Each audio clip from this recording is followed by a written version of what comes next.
Okay, so this is section 1.5. We're going to talk about functions and logarithms. We're going to start by talking about one-to-one functions.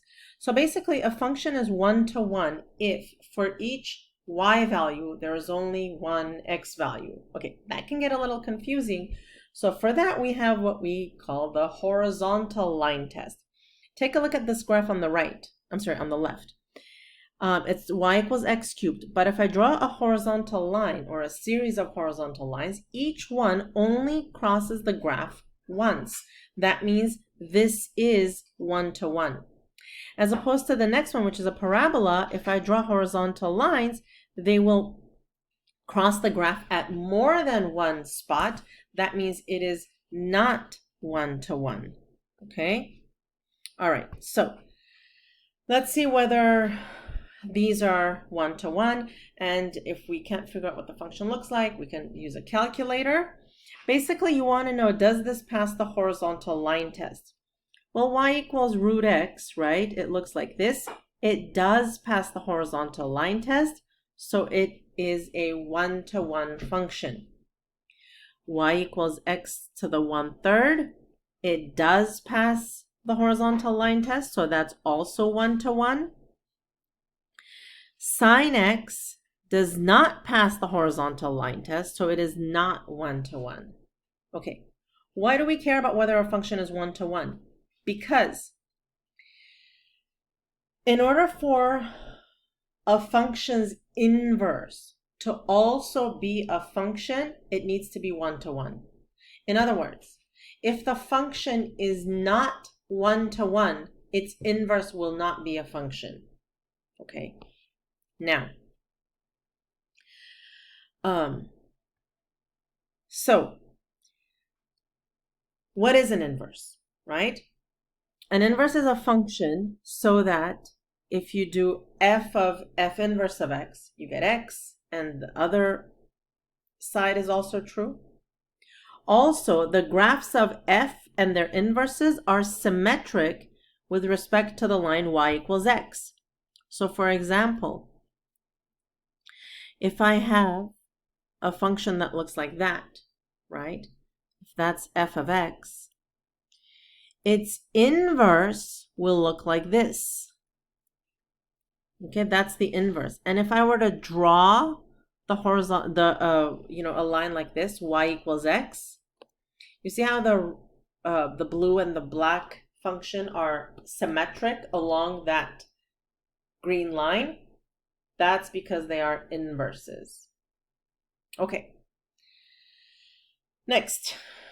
How do we find an inverse? Okay. To find an inverse, you have 3 steps. Interchange x and y, solve the equation for y, and then relabel as f inverse. Okay, so let's do this first one here. F of x is the same as y, so I can just rewrite it like this, right? No math has been done here. Okay. Now, let's interchange x and y. So this will be x equals -2y plus 4. And now, let's solve this for y. So subtract 4. And then divide by 2, so y equals x minus 4, divide by -2. X minus 4 over -2. But the last step, right, number 3, is relabel f inverse of x. So now you say f inverse of x is x minus 4 over -2. That's the inverse. Okay, here.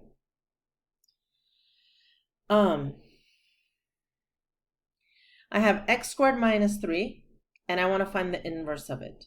Okay. So what does x squared minus 3 look like?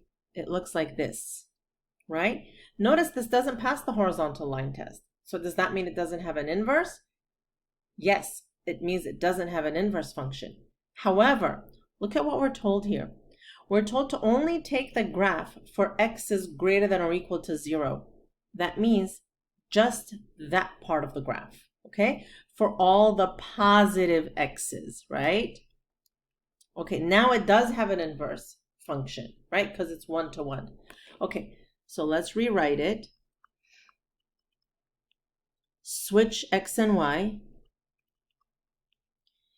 Add 3 to both sides to solve for y. Now I take a square root, so y is plus or minus the square root of root x plus 3. But because here we were told this is only the positives, here we're only going to take the positive version of this. So f inverse of x is only going to be positive root x plus 3.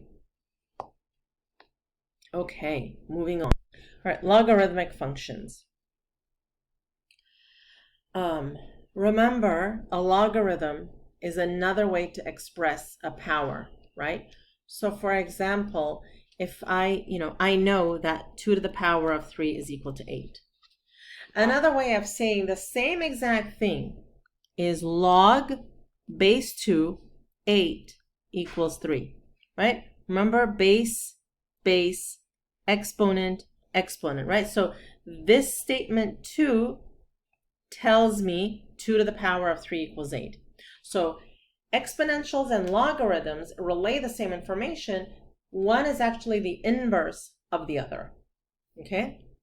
As far as logarithms, if you recall, so this has a base of 2, but if a logarithm has a base of e, right, then log base e, remember, is ln.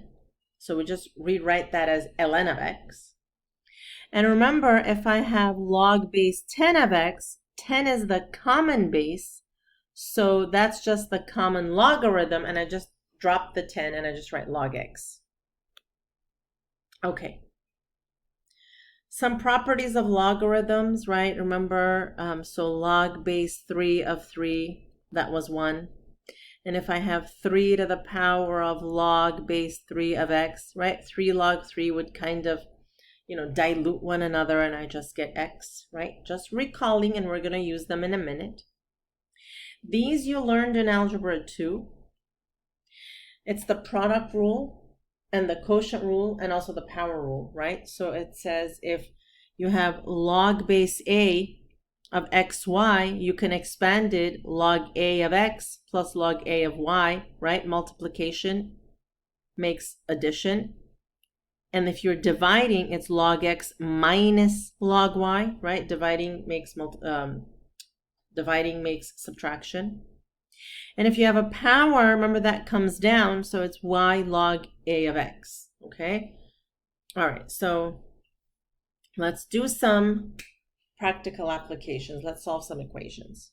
All right, so here, this is an e. We're going to take ln of both sides.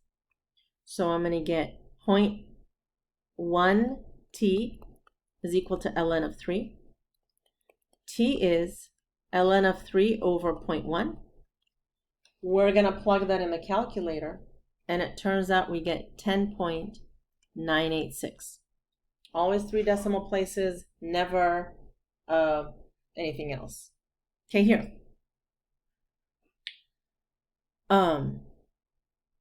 So here we're going to take log base 2, log base 2. So on the left side, I get x plus 1 equals to log base 2 of 3 minus 1 minus 1. X is log base 2 of 3 minus 1. And then, of course, you also can put that in your calculator and get a decimal equivalent of it. Okay, so this one, we're going to condense first. So this is going to be ln of x times x minus 1 equal to ln of 2. Only then can we set these inside stuff in equal to each other. So now I get, I'm just going to distribute, x squared minus x equal to 2. Bring the 2 over to the other side, and now it's just an algebra problem. x minus 2, x plus 1 equal to 0, x equals 2, x equals negative 1. But if I plug negative 1 in here, you get an undefined value. So we throw that away because you can't have a negative inside a logarithm. So x is just 2.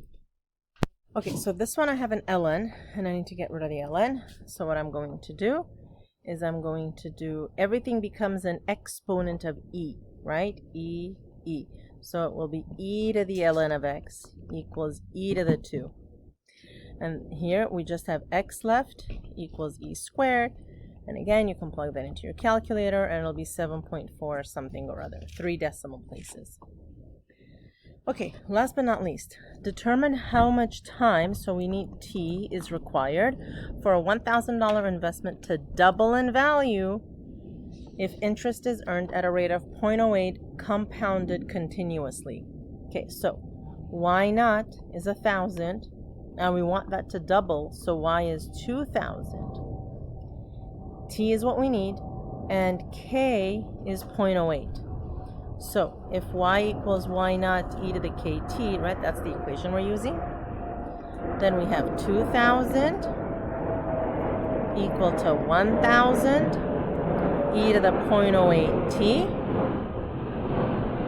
right? So divide by 1,000.